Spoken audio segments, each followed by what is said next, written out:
My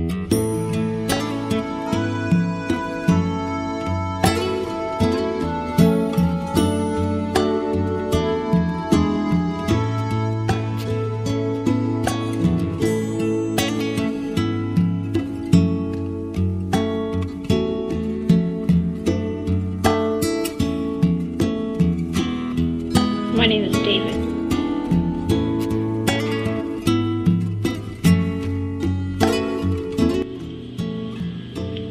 I was born in a small town in Ukraine. I was born as a Gutkin, David Gutkin. My mother was Hannah.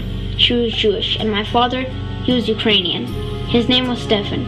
I've never seen my father, and I never will. He died risking his life fighting against those disgusting, sick Nazis. My mother, I've never seen her. But when I was less than a year old, I did. I don't remember her at all. Where am I right now? Not the best place. But it's better than starving to death or being burned alive like what happened to many of us. My family is like one little drop of water in the whole ocean of family being lost during the Holocaust. I'm in a foster home right now. This story is about how I got here. It was a normal day. It was the day my mother and my two sisters were killed by the Nazis, and it was the day my mother saved my life.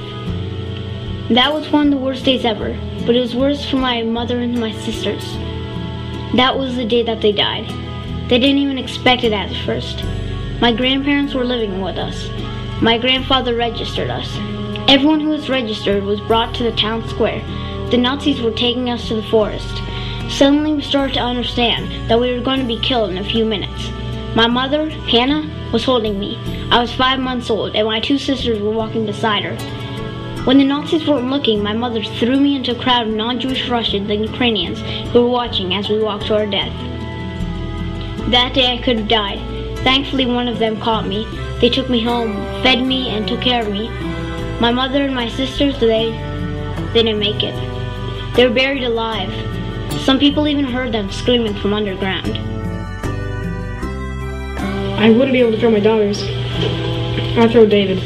I wouldn't even know if he cracked his head or not. I don't even know if the Nazis would have found him and killed him. Hopefully somebody caught him in the crowd. I hope he's still alive. If he was, it would be a great story. An unbelievable story.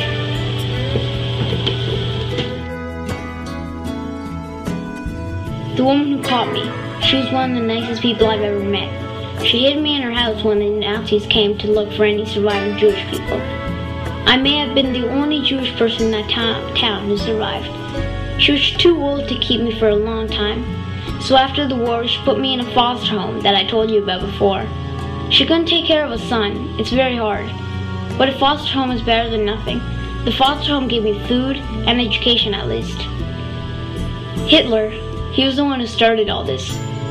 Hitler wanted to kill us in the worst way possible. He could burn us alive, bury us alive, or even put us in rows and just shoot us with a machine gun. Why did he kill us? We don't know. We didn't even do anything bad to him. What's wrong with us? Nothing. I'm grateful that my mother had saved me. Now I can tell the tale about what it was in Russia to my kids and my grandkids. Here at the foster homes, all of us are shaved bald, even the girls. We wear bald because they don't want us to get lice and spread it. We wear the same clothes every day. All of us wear the same thing. We eat potatoes, cabbage, carrots, and bread. There wasn't always food for us to eat. The counselors at the foster homes treated us horribly. They didn't care about us. But it's better than starving to death.